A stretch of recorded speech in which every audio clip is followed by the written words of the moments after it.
हमारे देश के युवाओं को, जेनजी को बहुत बधाई। धर्मेंद्र प्रधान को अल्टीमेटली इस्तीफा देना पड़ा। To move Mr. Dharmendra Pradhan from education. Dharmendra Pradhan ने इस्तीफा दे दिया है। हेलो एवरीवन, आप सबको बहुत बहुत बहुत बधाई। हमारे देश के युवाओं को, जेनजी को बहुत बधाई। बहुत खुशी की बात है, आप लोगों का संघर्ष रंग लाया। धर्मेंद्र प्रधान को अल्टीमेटली इस्तीफा देना पड़ा। ये पूरी डेमोक्रेसी की बहुत बड़ी जीत है। हमारे देश में लोगों का जनतंत्र से भरोसा ही उठ गया था। लोगों को लगने लगा था कि सरकारें सुनती नहीं है।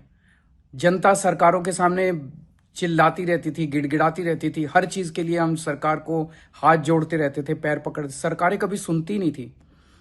इतना बड़ा संघर्ष हुआ और अल्टीमेटली सरकार के अहंकार को झुकना पड़ा, जनता के सामने झुकना पड़ा।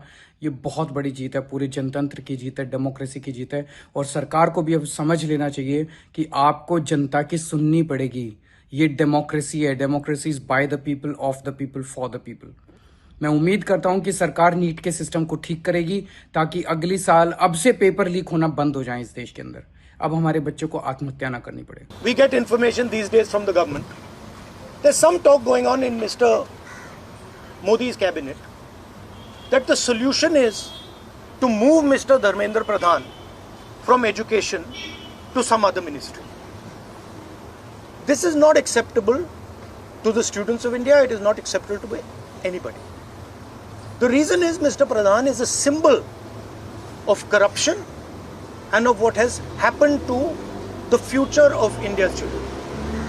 He is a symbol of the destruction of the most valuable thing that this country has, which is our students and their future. Dharmendra Pradhan ने इस्तीफा दे दिया है। पूरे देश को तहे दिल से बधाई। दो बातें हैं। पहली बात कि अब उम्मीद है कि उनकी जगह कोई बेहतर इंसान शिक्षा मंत्री बनेगा। जो कॉकरोच जनता पार्टी ने एक डिमांड्स का चार्टर दिया था उसको देखा जाएगा। एक्सपर्ट्स के साथ कंसल्टेशन होंगी, अलग अलग स्टेक होल्डर से बातचीत होगी और सिस्टमिक रिफॉर्म्स लाई जाएंगी। तो अब वो सिस्टमिक रिफॉर्म्स का दरवाजा खुल गया है और जो हमारा अल्टीमेट मिशन है जीरो पेपर लीक्स, ये उस दिशा में एक बहुत बड़ा कदम है। दूसरी बात, लोग बार बार कह रहे थे अरे विजेता तुम्हें पता नहीं है, बीजेपी है, यहाँ पे इस्तीफे नहीं होते। और मैंने क्या कहा कि वही सेंस बनी क्या, ये लोकतंत्र है, लोगों का तंत्र है। और अगर जनता बोलेगी तो उनकी बात क्यों नहीं सुनी जाएगी? बिल्कुल सुनी जाएगी। और देखिए वो हो भी गया। तो इंकलाब जिंदाबाद। और हमने जिस तरीके से हमारी डेमोक्रेसी को रिक्लेम किया है, ये जज्बा हमारा बना रहेगा और हम देश को स्वर्ग बनाएंगे, देश को बेहतर बनाएंगे। जय हिंद, जय भारत।